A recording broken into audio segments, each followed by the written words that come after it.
Mr. Silent Channel.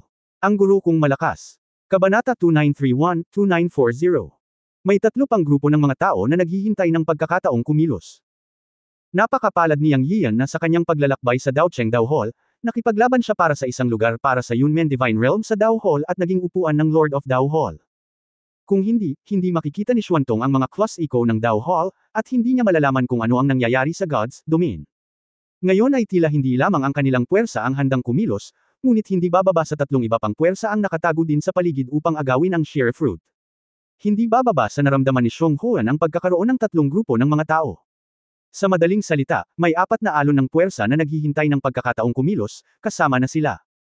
At ang mga tao ng 33 Heavens Hall sa field ay nakikipaglaban sa Sheer Tree Demon, at may apat na puwersang naghihintay para mamitis ng mga Mailekotan. Ito lang ang alam. Mayroong isang buong 15 puwersa na pumasok sa God's Domain ngayon.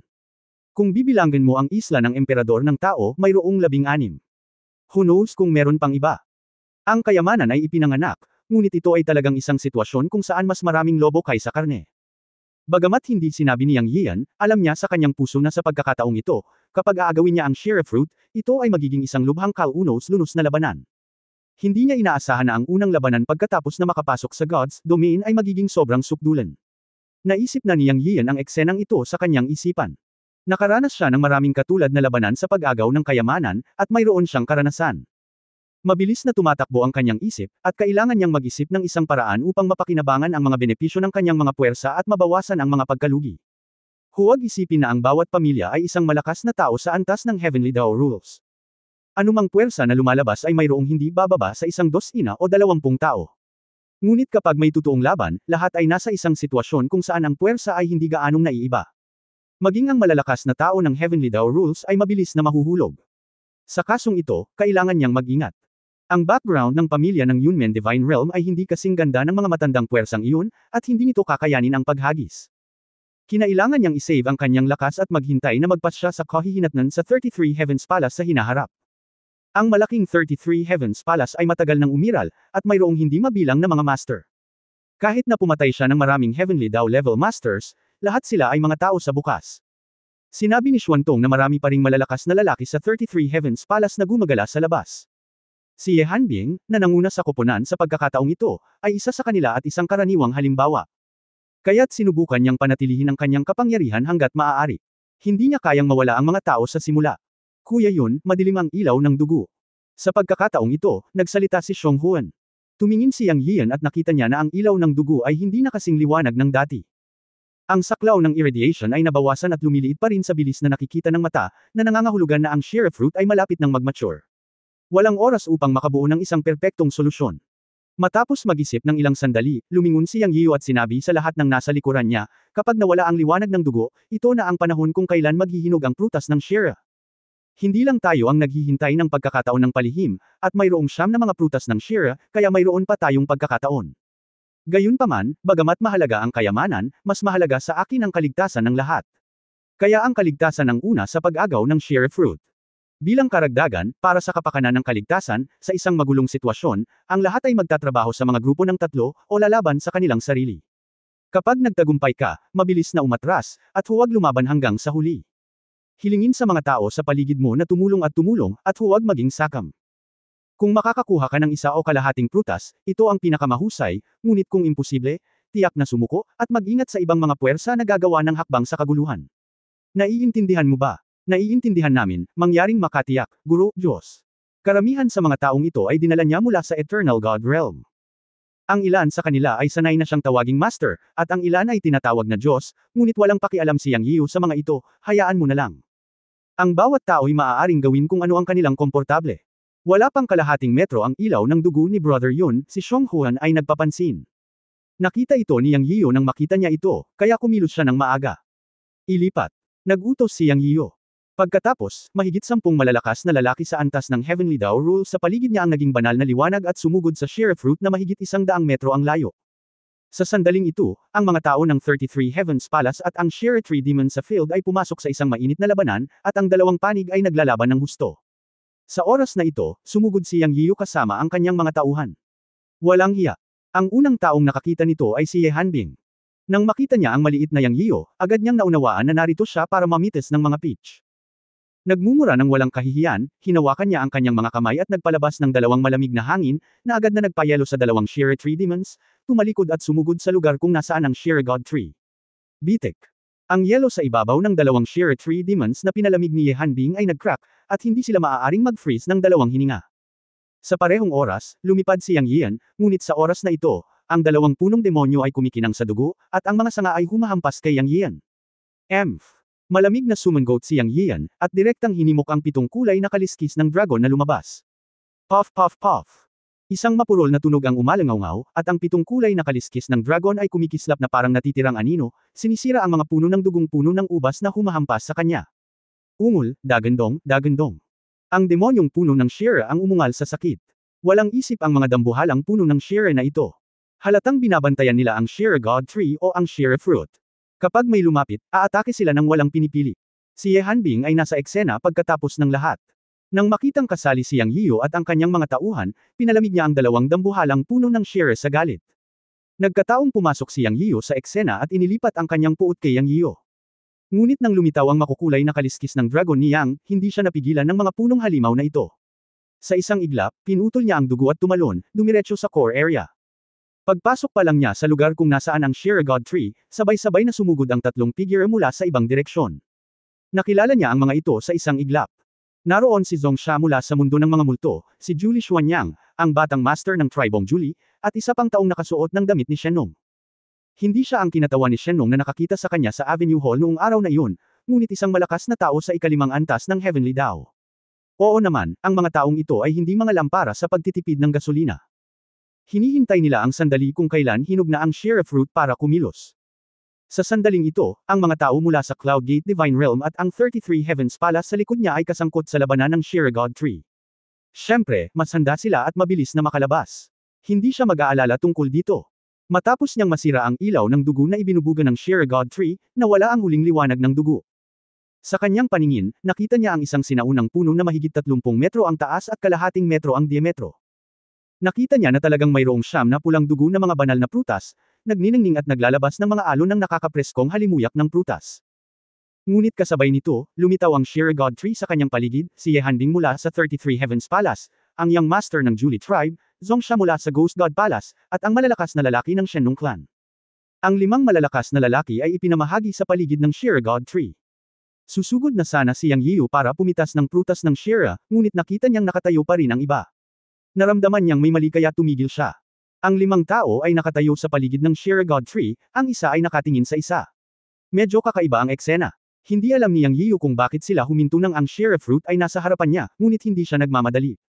Maaaring may ilang panganib, kung hindi, si Ye Hanbing, na unang sumugod, ay kumilos na noon pa man.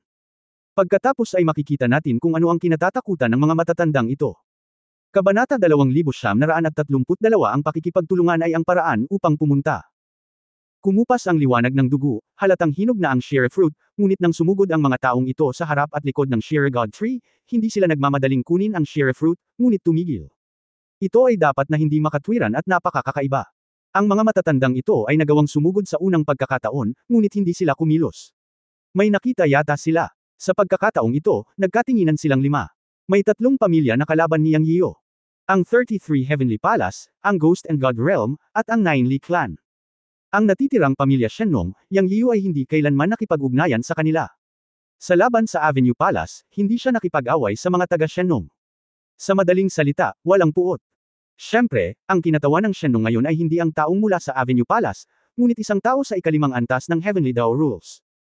Sa mga tao sa field, tanging si Ye Hanbing mula sa 33 Heavenly Palace at Zongsha mula sa Ghost and God Realm ang nasa ika-4 na antas ng Heavenly Dao Rules, at ang dalawa pa ay nasa ika-5 antas.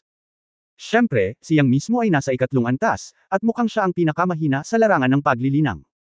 Ngunit nang tumingin sa kanya ang mga mata ng ilang taong naruroon, lahat sila ay puno ng pagbabantay. Walang nagtuturing sa kanya bilang ika-3 antas ng Heavenly Dao Rule. Walang paraan. Ang katotohanan na pinatay niyang ang isang pang-4 na antas na Heavenly Dao sa Avenue Hall sa isang segundo ay kumalat sa lahat ng malalaking puwersa. Mahirap na hindi siya pansinin. 3 pagpatay na intensyon ang nakapalibot sa kanya. Kinaikit ni Yang Yiu ang kanyang mga mata. Tiyak na, sasalakayin siya ng 3 puwersang palaban. Hindi mahalaga kung ito ay hindi sapat. Sa pinakamaganda, sila ay nasa ika-5 antas lamang na Heavenly Dao, at 2 sa kanila ay ika-4 na antas. Tanging ang young master ng Julie clan na si Julie Xuanyang ang 5th level Heavenly Dao. Sa totoo lang, hindi niya talaga ito sineryoso.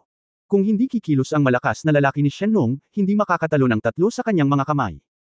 Nang makitang nasa harapan nila ang naglalabas ng dugo na prutas ng Shira, ang 5 tao ay pumwesto bawat isa, nakapalibot sa Shira God Tree, ngunit bawat isa sa kanila ay nakabantay. Nang makitang hindi sila kumilos, ibinaling ni Yang Yiyu ang kanyang tingin sa Shira God Tree. Naghahanap. Sa paligid, wala siyang nakitang mali. Ngunit sa mas maraming nangyari, mas kaina-hinala ito. Upang makaramdam ng takot ang mga matatandang ito, dapat siyang maging pambihira. Anyway, hindi ka nagmamadali, at hindi rin ako. Mayroong 9 na bunga ng Shira sa Shira God Tree, at hindi siya sakam. Ito ay sapat na upang makakuha ng 1 o 2. Wait lang. Sa sandaling ito, isang banal na liwanag ang nagmula sa kanyang likuran. Si Xuantong iyon. Nagmamadaling ipinaalala ni Yang Yiyu, Xuantong, huwag ka munang dumaan. Nagmamadali ding huminto si Xuantong at lumapit sa tabi ni Yang Yiyu, bakit hindi kumikibo ang Diyos? Hindi mo ba nakita na ang mga taong iyon ay hindi gumagalaw? Tinatanong kita kung may anumang panganib na naitala sa mga klasiko ng Dao Palace tungkol sa Shira God Tree. Tanong ni Yang Yiyu kay Xuantong. Umiling si Xuantong at sinabing, hindi, iyon lang ang alam ko. Ngayon, mukhang mahina pa rin ang pundasyon natin. Kung tutuusin, ito ang unang pagkakataon na makarating tayo sa God's domain. Hindi natin alam ang maraming bagay, at ang ibang puwersa ay tiyak na dumarating sa God's domain ng higit sa 1 beses. Dapat ay may alam sila na hindi na italang mga lihim. Huwag kang mabalisa na makita kung ano ang mangyayari. Kung hindi sila kikilos, hindi rin tayo kikilos. Bilin ni Yang Yiyu. Habang nag-uusap sila, ang ibang mga tao sa Cloud Gate Divine Realm ay pumasok din sa hanay ng Shira God Tree at tumayo sa likod ni Yang Yiyu. Kasabay nito, sunod-sunod din ang pagdating ng mga tao mula sa ibang puwersa. Siyempre, may nawala ang ilang tao mula sa 33 Heavens Palace.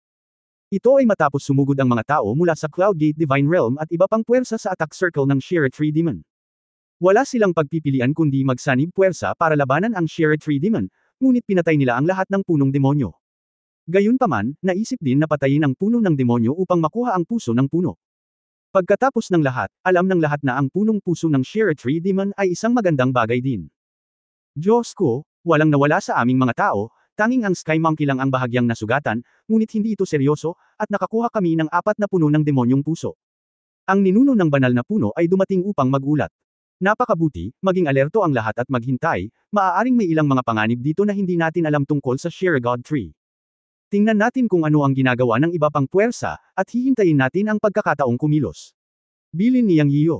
Pagkaraan ng ilang sandali, ang mga tao mula sa 5 pangunahing puwersa ay nagtipon sa paligid ng Shira God Tree. Tinanong ni Yang Yiyan si Xiong Huan, may naramdaman na ba si Wanwan? Si Xiong Huan ay nakatitig sa Shira God Tree simula nang dumating siya rito. Matapos marinig ang tanong ni Yang Yiyan, naisip niya at sinabing, ang Shira God Tree na ito ay nagbigay sa akin ng napakadelikadong aura, na hindi mararamdaman ng ibang tao. Tumango si Yang Yiyan. Ngayon naiintindihan na niya. Ang dahilan kung bakit hindi lumipat ang ibang pamilya ay matagal na nilang alam na ang pinakadelikado ay ang Shira God Tree. Oo naman, nagkaroon ng problema. No wonder walang naunang sumugod. Sa kasalukuyang sitwasyon, natatakot akong lahat ay naghihintay ng mamumuno. Halos mahulaan niya na kung sino ang mangguna ay hindi may iwasang aatakehin ng Shira God Tree, at ito ay makaakit ng firepower. Ang pinakamapanganib ay ang Shira God Tree. Sa pagtingin sa siyam na kulay dugong prutas ng Shira na nakasabit sa puno, mamantong hininga si Yang Yiyan sa kanyang puso, ito ay talagang isang paglalarawan ng panganib at pagkakataon na magkakasamang nabubuhay. Kung gusto mong makuha ang prutas ng Shira, dapat kang magbayad ng isang tiyak na presyo. Ang susi ay hindi nila alam kung anong uri ng katatakutan ang naghihintay sa kanila sa Shira God Tree na ito. Halatang alam ng ibang puwersa, pero parang hindi nila sasabihin sa kanya. Kahit si Xiong Huan ay naramdaman lamang na ang Shira God Tree ay nasa malaking panganib, ngunit hindi niya maramdaman kung anong uri ng panganib ito. Walang choice kundi maghintay.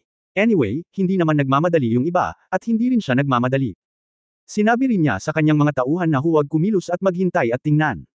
Lumipas ang oras sa bawat minuto. Wala pa ring gumagalaw. Nabalot ng kakaibang katahimikan ang field. Umabot sa mahigit 100 ang mga tao ng 5 puwersa, ngunit walang nagsalita, lalo pa ang kumilos. Ang bawat isa ay 30 metro ang layo mula sa Shira God Tree, at bawat isa ay may distansyang ilang dosenang metro. Sa wakas may nagsalita. Mga kapatid, sa palagay ko ay dapat nating hatiin ang trabaho at magtulungan. Kung mag-aaksaya pa tayo ng oras, kapag ang Shira fruit ay naglaho ng mag-isa, lahat ay walang laman. Kalahating oras na lang ang natitira. Ano sa palagay mo? Yung isa na nagsalita ay ang ikalimang antas ng Heavenly Dao Strongman ng Shenlong Clan. Isa-isa niyang pinasadahan ng tingin ang mga pinuno ng apat na pamilyang naruroon. Haha, wala akong pakialam pagdating ng panahon, natatakot lang ako na baka may mga taong hindi payag. Si Zongsha mula sa Ghost Realm ang nagsalita ng may mapanuksong tono, ang kanyang mga mata ay nakatingin kay Yang Yiu sinasadya o hindi sinasadya. Sumasang-ayon din ako. Pagkatapos ng lahat, lumipas na ang panahon, at ang sheriff fruit ay automatikong mawawala. Hindi ito mapapakinabangan ng sinuman. Hindi ko lang alam kung payag ang ilang tao, nagsalita rin ang batang Julie Xuanyang ng Tribong Julie. Ang aking 33 Heavens Palace ay maayos, ngunit hindi ako nagtitiwala sa ilang tao. Direktang nagsalita si Ye Hanbing habang ang kanyang mga mata ay nakatutok kay Yang Yiu. Kinaikit ni Yang Yiu ang kanyang mga mata at tumingin sa tatlong pamilya, pagkatapos ay tumingin sa malakas na lalaki ng Shenlong clan at sinabi, hindi ko alam kung ano ang itatawag sa iyo, kapatid. Ako si Shenlong Yuming, at magalang ako sa iyo, Lord Yang. Ang malakas na tao ng Shenlong clan na si Shenlong Yuming ay napakagalang kay Yang Yiu, at natural na alam din niya ang ilan sa mga detalye ni Yang Yiu. Nakikita niya na ang tatlong pamilya sa bukid ay nababalisa din, ngunit hindi sila komportable kay Yang Yiu. Sa ilalim ng pag-alit na relasyon, hindi sila pinagkakatiwalaan ni Yang Yiu sa kabilang banda. Ito ang dahilan kung bakit nagsalita si Shenlong Yuming. Hindi niya kayang ipagpatuloy ang pagiging stalemate ng ganito. Kapag nag-mature na ang Azure Fruit, kung hindi ito mapupulot, automatiko itong magsasama sa Azure God Tree at magiging nutrients. Walang makikinabang dito. Walang salungatan sa pagitan ng pamilya ni Shenlong at Yang Yiu. Siya lamang ang maaaring maging tagapamayapa. Ito rin ang tacit understanding sa pagitan ng iilang tao. Bilang isang malakas na tao sa antas ng Heavenly Dao Rules, nakikita pa rin niya ng malinaw ang sitwasyon. Tanging pakikipagtulungan ng makaharing paraan. Susunod, depende ito sa ugali ni Yang Yiu. Kabanata 2933 pinili kong naglalaman ng kaluluwa ng puno. Naintindihan ba ni Yang Yiu ang ibig sabihin ni Shenlong Yuming? Bagamat hindi niya alam kung ano ang kinatatakutan niya, naririnig niya na may limitasyon sa oras ang Share Fruit. Kung lalampas sa oras, ito ay maa-absorb ng Share God Tree. Sa ganitong paraan, walang makakakuha nito. Kaya kailangan nating magtulungan. Ngunit kung tayo ay makikipagtulungan, kabilang sa 5 pangunahing puwersa, ang kanyang Yunmen Divine Realm ay may mga hinaing sa iba pang 3, at tanging ang pamilyang Shenlong lamang ang walang mga hinaing at maaaring manatiling neutral. Sa pag-iisip nito, kailangang magtanong ng malinaw si Yang Yiu. Paano tayo pansamantalang makikipagtulungan?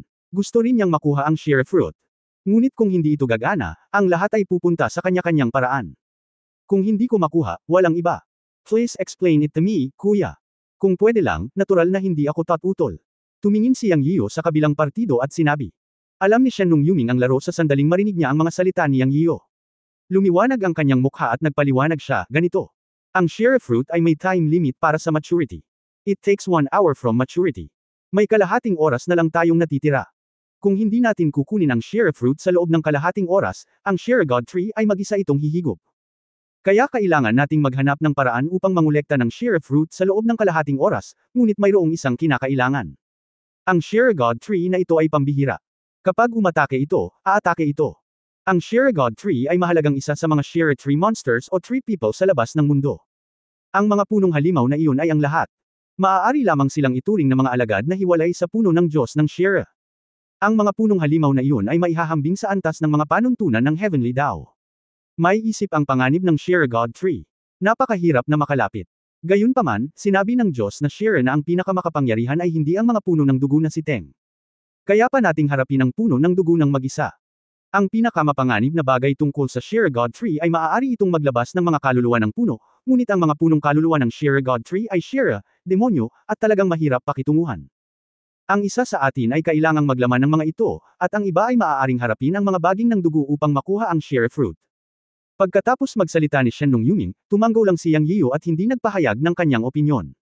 May mga opinyon ba si Yang Shenzhen? Hindi maiwasang magtanong ni Shenlong Yuming. Natapos na akong magsalita, anong ibig mong sabihin na hindi nagsasalita? Ang oras ay tumatakbo, si Shenlong Yuming ay balisa. Siyempre, balisa din ang tatlo, ngunit hindi madaling sabihin dahil sa sama ng loob sa pagitan nila ni Yang Yiu. Gusto ni Yang Yiu ang epektong ito, para makapag-ayos sila ng mga kondisyon kapag sila ay nababalisa. Pagkatapos ng isang maikling paghinto, ito pa rin ang mga taong ito. Sa wakas, itinuon niya ang kanyang mga mata kay Shenlong Yuming at dahan-daang sinabi, sa totoo lang, wala akong problema. Napakunot ang noo ni Shenlong Yuming nang marinig niya ang mahabang boses ni Yang Yiu. Napaisip siya, tuso talaga ang batang ito. Mukhang binanggit niya ang paraan para makuha ang Share Fruit ngayon, ngunit hindi niya binanggit ang pinakamahalagang core mga benepisyo. Sa sandaling ito, tila napakalinaw ng isip ni Yang Yiu. Mahirap siyang lokohin. Nagkunwari siyang masaya at sinabing, dahil pumayag si Lord Yang, iyon ang pinakamaganda. Dati. Natapos magsalita si Shen Nung Yuming, pinutol siya ni Yang Yiyo, Kuya, hindi pa ako tapos. May pangunahing isyo na kailangang linawin. Iniunat ni Yang Yiyo ang kanyang boses at pinaikit ang kanyang mga mata at sinabing, mayroon na tayong 5 pangunahing puwersa. May 9 na share fruit sa kabuuan. Mangyaring sabihin sa akin kung paano hatiin ang mga ito. Isa pa, may hinaing ako sa kanilang 3. Paano ko magagarantiya ang pagiging patas? Maaari lang tayong magtulungan pagkatapos na malinaw na ang mga ito, di ba? Kuya Yuming, why bother talking to him nonsense? Palibas sa ayaw niyang gawin, magsasanib puwersa kaming 4. Wala siyang tiwala sa amin, pero wala kaming tiwala sa kanya. Ang nagsasalita sa sandaling ito ay si Julie Xuanyang, ang batang master ng Tribong Julie. Paanong hindi malalaman ni Yang Yiyo na si Julie Xuanyang ay papatayin siya o susubok sa kanya? Natawa siya at sinabing, dahil nandito ako, paano ako makakabalik ng walang dala? Kung hindi ko makuha ang share ngayon, wala ring makakabalik. Ikaw, wala na kayong maraming oras, huwag na kayong magtalo. Kapag nalampasan ninyo ang oras, walang makakakuha nito. Pinutol ni Shen Nung Yuming ang pagtatalo. Pagkatapos ay tumingin siya kay Yang Yiyo at sinabing, ang sinabi ni Lord Yang ay napakatotoo. Ang pamamahagi ng mga benepisyo ay dapat gawing malinaw upang matiyak ang pagiging patas. Pagkatapos, tapos na siyang magsalita, tumingin siya sa paligid at huminto bago nagpatuloy, bakit hindi mo gawin ito? Kung sino ang pumipigil sa share tree soul ay makakakuha ng 3 share fruits. Sa ganitong paraan, magkakaroon ng 6 na prutas na natitira, 4 para sa bawat pamilya. 2 pamilya ang makakakuha ng 1, at ang 2 pang pamilya ay makakakuha ng 2. Gayunpaman, kailangan nilang pigilan ang pag-atake ng Blood Vine. Ang 2 pamilya na nakakuha ng 1 prutas ay hindi dapat isipin na ito ay masyadong maliit. Hindi nila kailangang pigilan ang pangunahing puwersa ng Blood Vine at maaaring maging responsable sa pagkolekta ng share fruits. Tungkol naman sa isyu ng mutual trust, manampa tayo ng isang dakilang blood oath. Sa tingin mo ba ayos lang ito? Matapos makinig sa mga salita ni Shen Nung Yuming, naisip ito ni Yang Yiyo at ayos lang. Katumbas ito ng sinumang nag-ambag ng higit at may higit na kakayahan ay makakakuha ng pinakamalaking bahagi. 2 pamilya ang bawat isa ay makakakuha ng 1 prutas at magiging responsable sa pagkolekta ng share fruit. Kahit na ito ay isang maliit na halaga, ito ay karaniwang hindi gaanong mapanganib. Kung tungkol sa isyu ng pagtitiwala, ang dakilang panunumpa sa dugo ang magiging pinakamahusay. Walang sinuman ang magtitiwala sa sinuman, ngunit sa ilalim ng dakilang panunumpa ng dugo, walang sinuman ang maglalakas loob na hindi sumunod dito, kung hindi, sila ay parurusahan ng langit. Hindi ito biro. Susunod, depende kung sino ang mauuna at kung sino ang hindi handang makipagsapalaran. Okay, pumayag ako. Ipinahayag ni Yang Yiyo ang kanyang opinyon. Wala rin kaming tutol. Pumayag din ang 3 pang pamilya. Kung ganoon, sino sa inyo ang handang mauna at maglaman ng share tree spirit? Para makakuha ng 3 share fruits. Tanong ni Shen Nung Yuming. Pinili kong kolektahin ang share fruits. Nawalan ako ng lakas ng tauhan sa 33 Heavens Palace noon. Si Ye Hanbing ang unang nagsalita tungkol sa kanyang pinili. Normal ang pinili ni Ye Hanbing. Totoo na dati, ang mga tao sa kanilang 33 heavenly palaces ay nakipaglaban sa share tree people sa labas, at natalo sila ng ilang heavenly daos. Ang kabuuang lakas ay nasira, at hindi sila nang ahas na mawalan ng mas maraming tao. Kara-rating lang nila sa God's domain, at hindi nila alam kung gaano karaming mga panganib ang naghihintay sa likod. Si Ye Hanbing ay nasiyahan sa isa, pagkatapos ng lahat, ito ang pinakamadaling trabaho. Ako, ang Ghost at God Realm, ay pinipili din na tanggapin ang gawain. Ang Ghost at God Realm na kinakatawan ni Zongsha ay nagpahayag ng kanyang opinyon. Mukhang walang problema ang kanyang pinili, dahil isa rin siyang pang-4 na antas na nagsasaka ng Heavenly Dao Rules, at ang mga bagay na iyon ay nakadepende sa lakas. Well, 2 na lang ang natitira. Alinman sa piliin na maglaman ng Blood Vine ng Share God Tree at makakuha ng 2 Share Fruits, o piliin na maglaman ng Share Tree Soul at makuha ang malaking 3 Share Fruits. Ano ang iyong pinili, Lord Yang? Tanong ni Shen Nung Yuming. Si Yang Yiyo ay natural na hindi magiging isang sipsip. Naisip na lang niya na sa kanyang lakas, hindi dapat maging problema ang pagtaglay ng Blood Vine sa ligtas na paraan. Bukod, mayroong 2 pamilya na naglalaman ng Blood Vine. Nais din niyang makakuha ng 2 share fruits. Natural, hindi niya pipiliin na pigilan ang kaluluwa ng puno. Kahit na siya ay maaaring makakuha ng pinaka, ang panganib kadahilanan ay napakataas. Nang pipiliin na niyang pigilan ang Blood Vine, narinig niya ang boses ni Xiong Huan, na nagpatigil sa kanya. Pagkatapos ay tumingin si Yang Yiyo kay Shen Nung Yuming at sinabi, pinipili kong pigilan ang kaluluwa ng puno. Kabanata 2934, Panunumpa ng dugo ng pakikipagtulungan. Diyos ko, mag-isip ng 2 beses. Nabalisa si Zuan Yi nang marinig niya ito. Bagamat makakakuha siya ng 3 bunga ng shire sa pamamagitan ng pagpigil sa kaluluwa ng puno, alam ng lahat na ang kaluluwa ng puno ng shire ay talagang isang malaking panganib. Kung hindi, ang mga pamilyang ito ay hindi na sana kumilos sa simula. Tinakat ni Yang Yiyo si Zuan Yi sa sandaling ibukan niya ang kanyang bibig. Kung pipiliin niyang pigilan ang kaluluwa ng puno, hindi maiiwasang magdusa siya ng malaking kawalan. Muling lumitaw ang Chenkun Temple sa entablado ng God Realm. Hindi naging madali ang makaipon ng ganoong kaliit na kayamanan. Kung pipiliin ni Yang Yiyo na pigilan ang kaluluwa ng puno, kung may nangyaring hindi inaasahan sa oras na iyon, tiyak na mawawala sa kanya ang mga dakilang demonyong ito ng mga alituntunin ng langit sa paligid niya. Ito ay hindi isang matalinong pagpili. Nang marinig ng 3 pamilya na nagalit kay Yang Yiyo ang sinabi ni Yang Yiyo, lahat sila ay masaya. Hindi alam ng batang ito ang taas ng langit at ang lalim ng lupa. Haha, ang presyo ng pakikipag-usap ay napakataas. Sa ilang mga puwersang naroroon, si Yang Yiyo ang unang pagkakataon na pumasok sa God's domain, at hindi niya alam kung gaano ito kakilakilabot.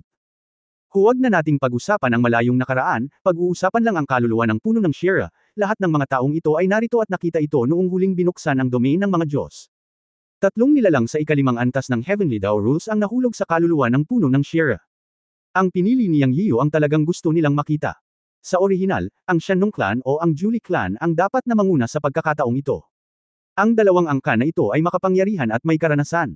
Sa kanilang opinyon, ang pipiliin ni Yang Yiyo ay ang magtrabaho kasama ang ibang angkan upang maglaman ng bloodvine ng Shira Tree. Sino ang nakakaalam na ang batang ito ay talagang pinili na maglaman ng kaluluwa ng puno? Malaking bagay talaga. Sa oras na ito, maging si Shenlong Yuming ay natigilan at sinabing, Shenzhen Yang, hindi ito biro, kailangan mong pag-isipan itong mabuti. Paalala pa rin ni Shenlong Yuming sa kanya. Brother Yuming, dahil ginawa ng Panginoong Yang ang desisyon na ito, dapat nating igalang ito. Nauubos na ang oras. Ang natitirang gawain ng pagpigil sa Bloodvines ay magagawa mo lamang, Shenlong clan at Julie clan. Kaya't magsimula tayo pagkatapos manampa ng dakilang dugong panunumpa. Kung tayo ay huli, walang matitira. Si Zongsha mula sa Ghost World ay nagmamadaling hinimok. Siya ang pinakagustong makita ni Yang Yiyo ang pagpiling ito. Oo, magsimula na tayo. Nag-echo din si Julie Xuanyang. Labis niyang kinasusuklaman si Yang Yiyo. Noong nakaraang pagkakataon, inalis niya si Ji Zexia, na nagustuhan niya, sa pamilya Ji. Talagang kinasusuklaman niya si Yang Yiyo sa kanyang puso. Siya, nais na piliin ni Yang Yiyo na pigilan ang kaluluwa ng puno. Nakita ni Yang Yiyo ang mga ekspresyon ng maraming tao sa kanyang mga mata. Paanong hindi niya alam ang iniisip ng mga ito? Sa totoo lang, hindi siya sigurado sa paggawa ng desisyon, ngunit nang makita ang matatag na mga mata ni Xionghuan, pinili niyang maniwala kay Xionghuan. Ito ay dahil nagpadala lang sa kanya ng mensahe si Xionghuan. Siya tumingin kay Zuantong at sinabing, huwag kang mag-alala, nakagawa na ako ng sarili kong desisyon. Walang mangyayari. Pagkatapos ay tumingin siya kay Shenlong Yuming at sinabing, Kuya Yuming, nakapag-desisyon na ako. Tara na at pigilan ang kaluluwa ng puno. Magsimula na tayo. Nagkaroon siya ng magandang damdamin para kay Shenlong Yuming at naramdaman niya na nag-aalala si Shenlong Yuming sa kanya. Ngunit dahil nakagawa na siya ng desisyon, natural na magiging matatag siya at hindi ito babaguhin. Kung ganoon, manampa tayo, medyo nalito si Shenlong Yuming. Hindi kaya ang lakas ni Yang Yiyo ay talagang napakalakas kaya hindi siya magagapi at sobrang kumpiyansa. Magiliw niyang pinaalalahanan sila na dahil hindi siya magbabago, wala nang sasabihin, at hindi na sila hahayaan ng panahon na patagilan pa ito. Tapos nanumpa ng dugo yung 5. Sa ganitong paraan, kapag nakuha na nila ang prutas ng Shira, walang tatalikuran sa kanila at walang mag-aalala. Nakumpleto ang panunumpa at handa na silang kumilos. Handa rin si Zuantong at ang iba pa para sa isang buhay at kamatayang labanan. Sa katunayan, hindi nila naintindihan kung bakit kailangang piliin ni Yang Yiyo na pigilan ang kaluluwa ng puno. Ang panganib ay maliwanag.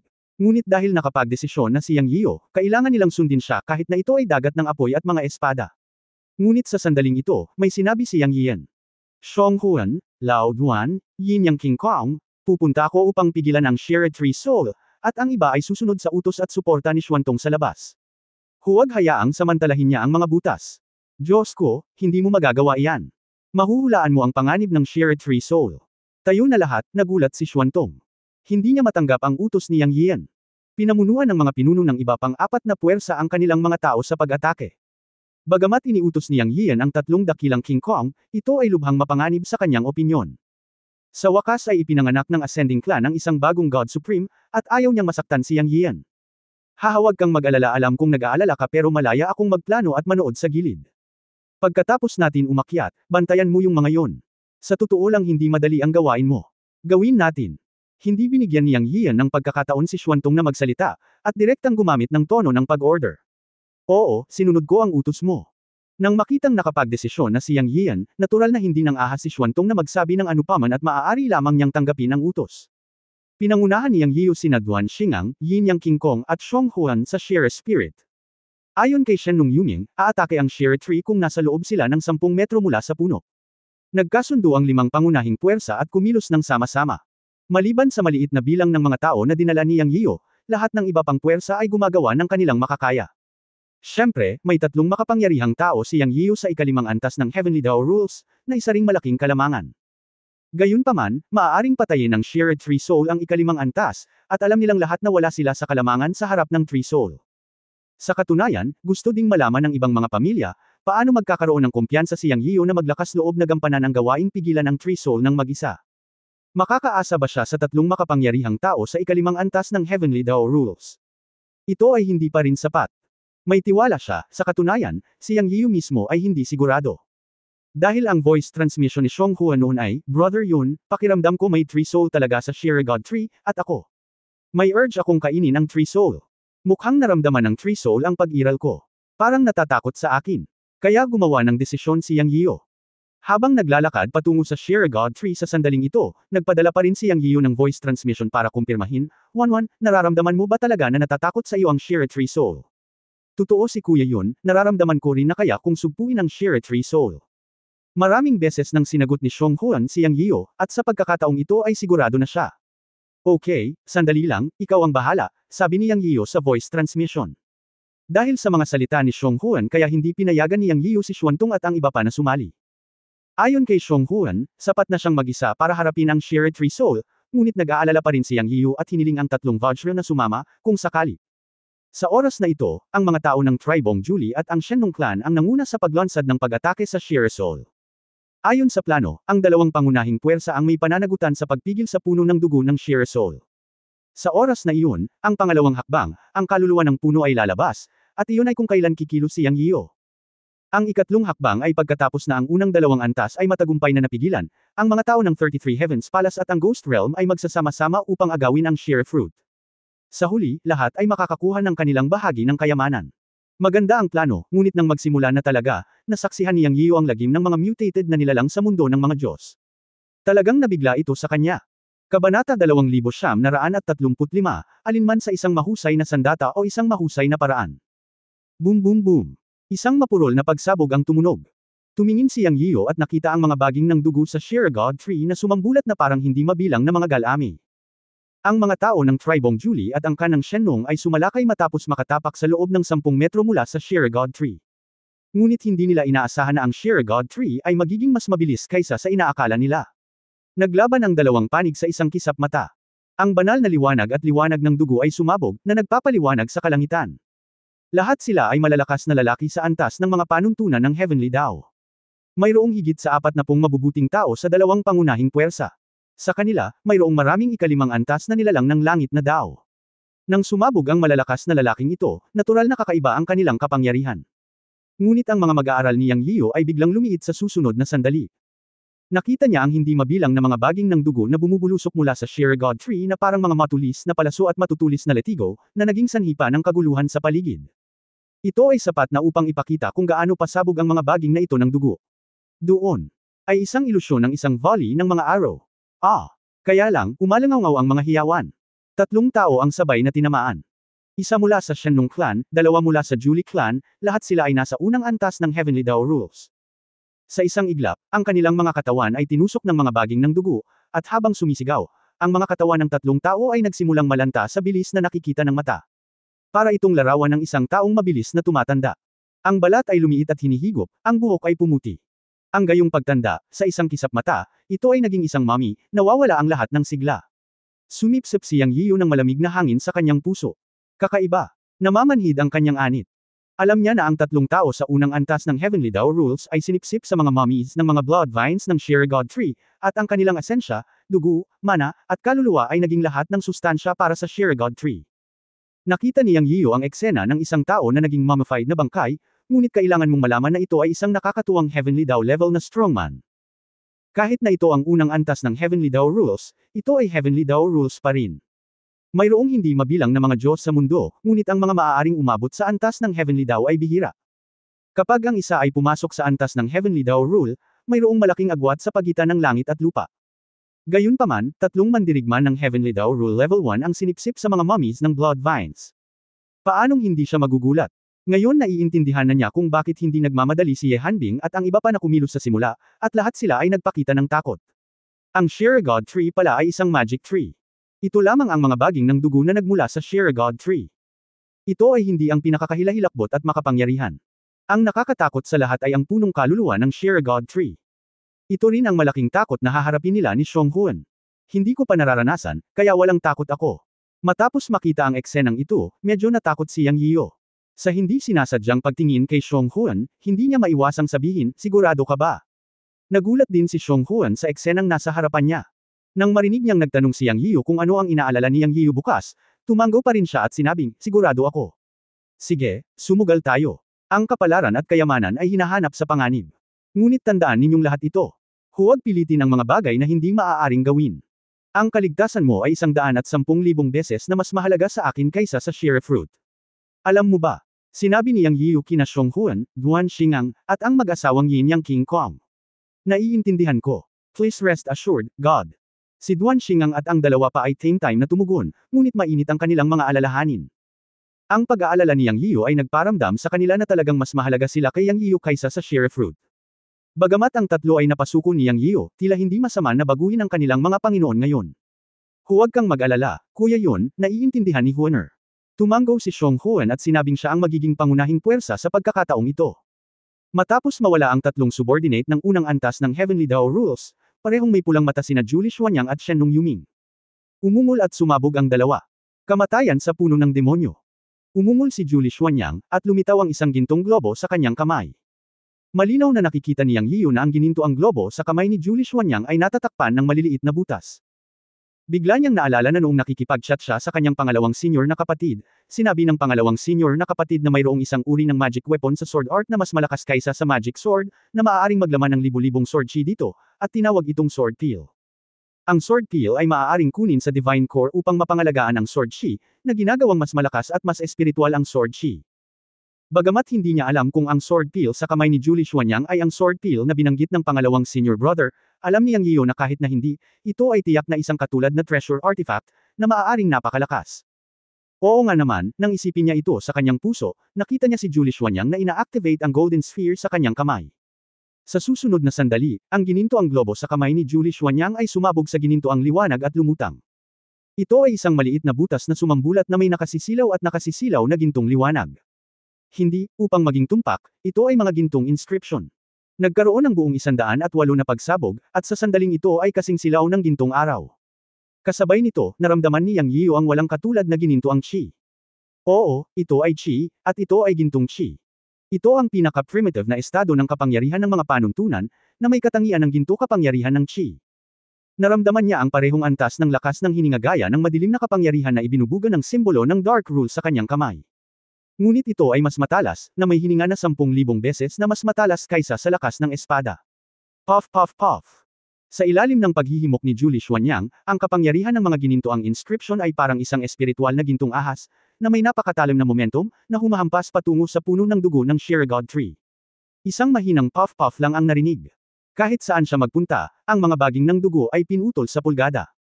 Wala na, hindi bababa sa 108 blood vines, at karamihan sa mga ito ay nawasak ng pag-atake ni Julie Xuanyang.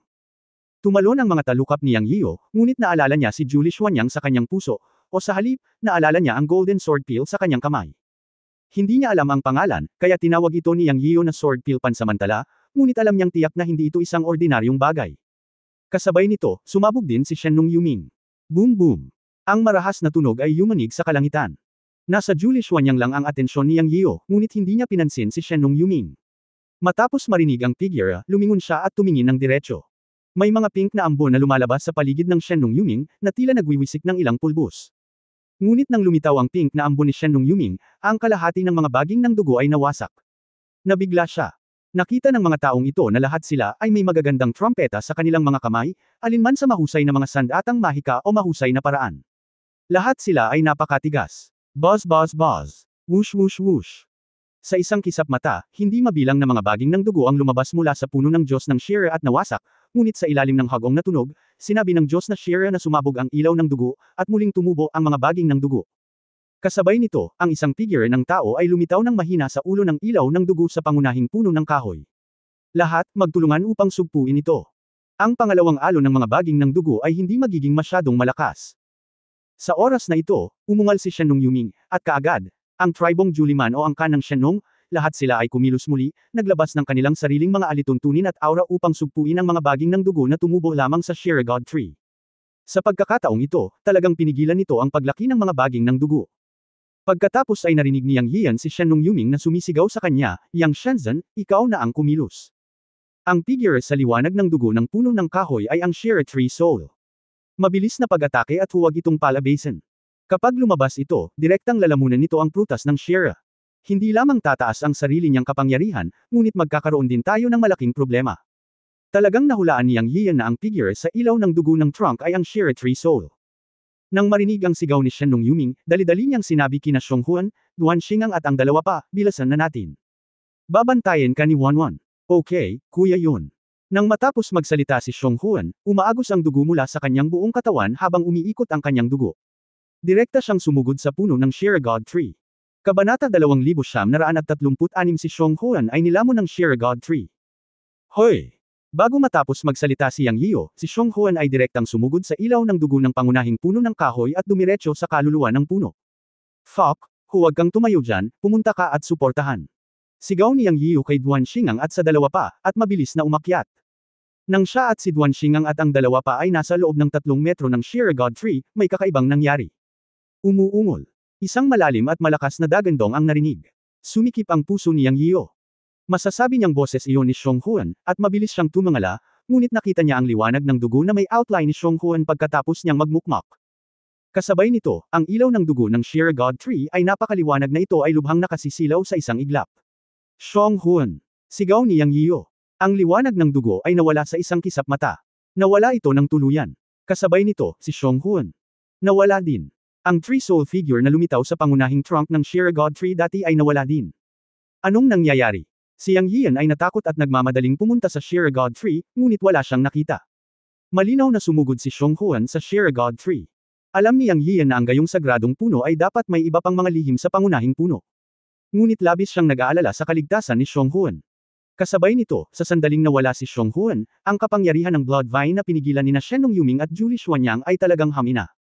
Ito ay nagpasaya kay Shenlong Yuming, at nagmamadali siyang sumigaw kay Ye Hanbing at sa iba pa, kung hindi ka kikilos ngayon, kailan ka kikilos? Nag-react ang huli at sabay-sabay na lumipad para kunin ang Shira Fruit. Walang inaasahan na magiging ganoon kakinis ang galaw ni Yang Yian. Sa lalong madaling panahon. Habang kumikilos siya, hindi lamang nawala ang kaluluwa ng puno, ngunit ang pangalawang alon ng mga baging ng dugo na tumubo ay nalanta rin. Anyway, nang pigilan ito ni Shenlong Yuming at ng iba pa, malinaw nilang naramdaman na humihina na ang kapangyarihan ng Blood Vine. Not to mention that Shenlong Yuming and others were very happy, Yang Yian under the tree felt terrible. Dahil nawala si Xionghuan, at wala siyang mahanap na anumang pahiwatig sa pangunahing trunk na maaaring humantong sa kanya papunta dito.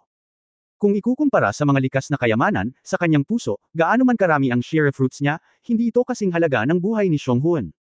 Bombard me! Sumigaw si Yang Yiu kay Duan Xingang at sa dalawa pa, senyales na bombahin ang puno ng Shira God Tree. Si Duan Xingang at ang mag-asawang Yin Yang King Kong, na sumusunod kay Yang Yiu, ay nasaksihan ang pagkawala ni Xionghuan pagkatapos sumugod sa liwanag ng dugo. Alam din nila na pinahahalagahan ni Yang Yiu ang babaeng oso. Matapos marinig ang kanyang utos, agad nilang binomba ang Shira God Tree. Ito rin ay sa pag-asang mahanap muli si Xionghuan. Alam ng lahat na si Xionghuan ay nilamon ng Shira God Tree. Boom boom boom. Ang kapangyarihan ng tatlong makapangyarihang lalaki sa ikalimang antas ng mga panuntunan ng Heavenly Dawn na nagbobomba sa Shira God Tree ay natural na hindi pangkaraniwan. Umalangaw-ngaw ang nakakabinging tunog ng pag-atake. Ang Shira God Tree, na mukhang malago at madahon, ay nagsimulang manginig. Hindi umatake mula sa gilid si Yang Yiu dahil alam niyang sapat na ang pag-atake ni Duan Xingang at ng dalawa pa. Kung hindi gagana ang mga pag-atake ni Lao Duan at ng dalawa pa, wala siyang silbi. Sa oras na ito, pagkatapos ipikit ang kanyang mga mata, natural na naramdaman niya ang mga pagbabago sa Shira God Tree, umaasang makahanap ng ilang pahiwatig upang maibalik si Xionghuan. Boom! Ang sunod-sunod na pag-atake ay nahulog sa Shira God Tree, ngunit ginawa lamang nito ang Shira God Tree na nanginginig. Bukod doon, walang abnormalidad. Yang Shenzhen. Sa oras na ito, narinig ang boses ni Shen Nung Yuming. Binuksan ni Yang Yiyo ang kanyang mga mata, mabigat ang kanyang mukha, at wala siyang nakitang anumang pahiwatig. Sa pagbabalik tanaw, nakita niya sina Shen Nung Yuming, Julie Xuanyang, Ye Hanbing, at Zhong Sha na paparating. Halata na natapos at matagumpay nilang nakuha ang sheer fruit. Ngunit ang kreditong ito ay kay Xiong Huan. Bagamat hindi alam ni Yang Yiyo kung anong paraan ang ginamit ni Xiong Huan noon, sigurado siyang makakatapos si Shen Nung Yuming at ang iba pa ng maayos. Sinabi na kung ano ang nangyari sa kaluluwa ng puno ng Sheer God Tree nang sumugod si Xiong Huan sa ilaw ng dugo noon. Nakita din ni Shen Nung Yuming ang babaeng katabi ni Yang Yiyo na sumugod sa Bloodlight. Ngayon napagtanto niya na maaaring ito ay isang bagay na ginawa ng babae ni Yang Yiyo, na naging sanhi ng paglaho ng kaluluwa ng puno ng Sheer, at ang pagdiin na kanilang inilagay sa puno ng dugo upang mawala. O masasabing nang sumugod sa Bloodlight ang babaeng katabi ni Yang Yiyo, nawala ang lahat ng kapangyarihan ng Blood Vine.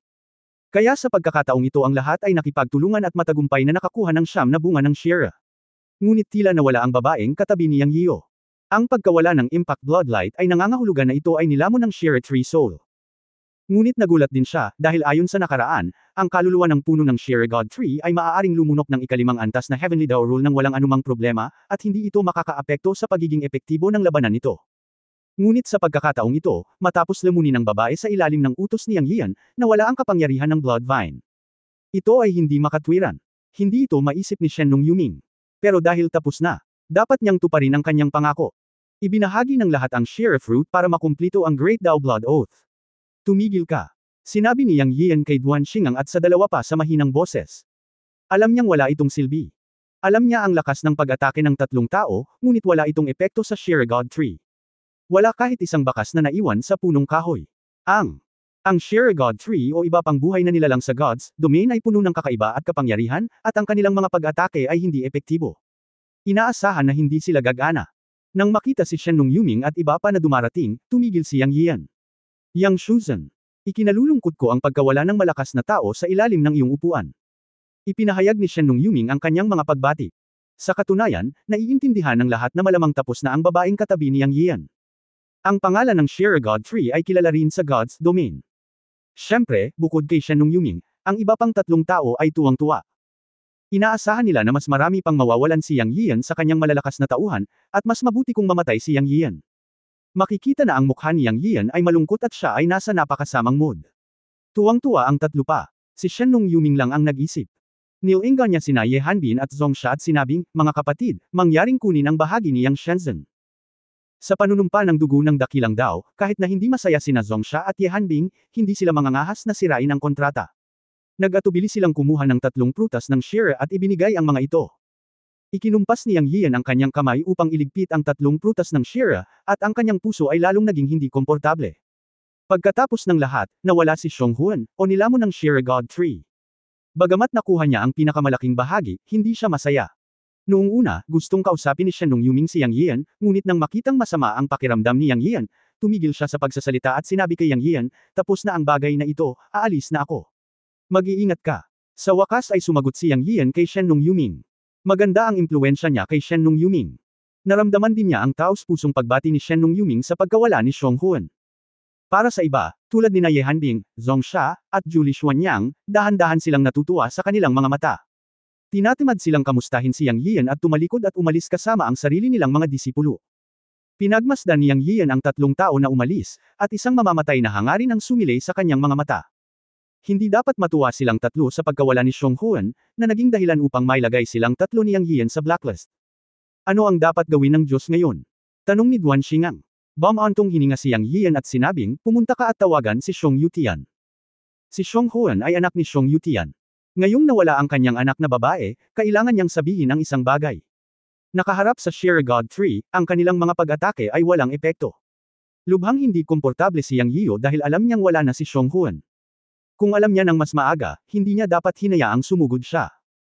Kabanata 2937, ang dagat ng dugo at mga bangkay sa mga mata ni Xiong Huan. Tumingin si Yang Yiyo sa Sheer God Tree. Matagal siyang naglibot ngunit wala siyang makitang anumang palatandaan.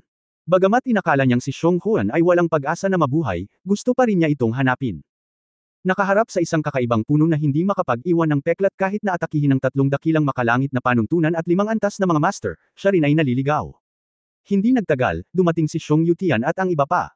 Nang kaharap si Xiong Yutian, hindi alam ni Yang Yiyu kung paano magsisimula. Dapat ba niyang sabihin na nawala o nahulog si Xiong Huan? Siya ay napahiya at nababalisa. Ngunit si Xiong Yutian ay lampas sa kanyang inaasahan. Hindi siya nagpakita ng kalungkutan gaya ng naiisip niya. Sa halip, sinabi niya ang isang bagay na nagparamdam sa kanya ng matinding damdamin. Naroon pa rin ang hininga ni Master Hunter, at hindi pa siya patay. Ang unang pangungusap na sinabi ni Xiong Yutian nang tumingin siya kay Yang Yiyu ay nagpalundag sa puso ni Yang Yiyu. May natural na pakiramdam ng induction sa pagitan niya at ni Xiong Huan. Siya ang induction medium ng tubig ng buhay. Pumasok siya upang maramdaman ang unang pagkakataong nawala si Xiong Huan sa liwanag ng dugo, at hindi siya makakaramdam ng kahit anong hininga. Ngunit ngayon sinabi ni Xiong Yutian na nandoon pa rin ang hininga ni Xiong Huan, na nagpasaya sa kanya muli. Nagmamadaling tanong niya, talaga? Sinabi ni Xiong Yutian, hindi, kami ay mag-ama na konektado ng dugo. Ang nararamdaman ko ay ang hininga ng aking dugo. Narinig ni Yang Yian ang paliwanag ni Xiong Yutian at agad siyang nabuhayan ng loob. Kung iisipin, walang hininga sa mundo ang hihigit pa sa dugo. At ang pinakamakapangyarihan ni Xiong Huan ay dugo din. Kaya naniwala siya na dahil sinabi ni Xiong Yutian, ibig sabihin ay nandoon pa rin si Xiong Huan, o nabubuhay pa. Siya. Nagmamadaling nagtanong, may nahanap ka na ba? Nasa loob ng Sheer God Tree. Bagamat napakahina ng hininga ng dugo, unti-unti itong lumalakas. Guro, huwag kang mag-alala. Hintayin natin. Siguro ito ay isang magandang bagay.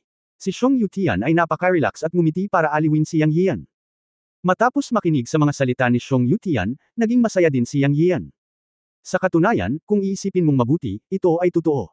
Ilang beses niyang tinanong si Xiong Huan, at sinabi ni Xiong Huan na siguradong haharapin niya ang Sheer Tree Soul.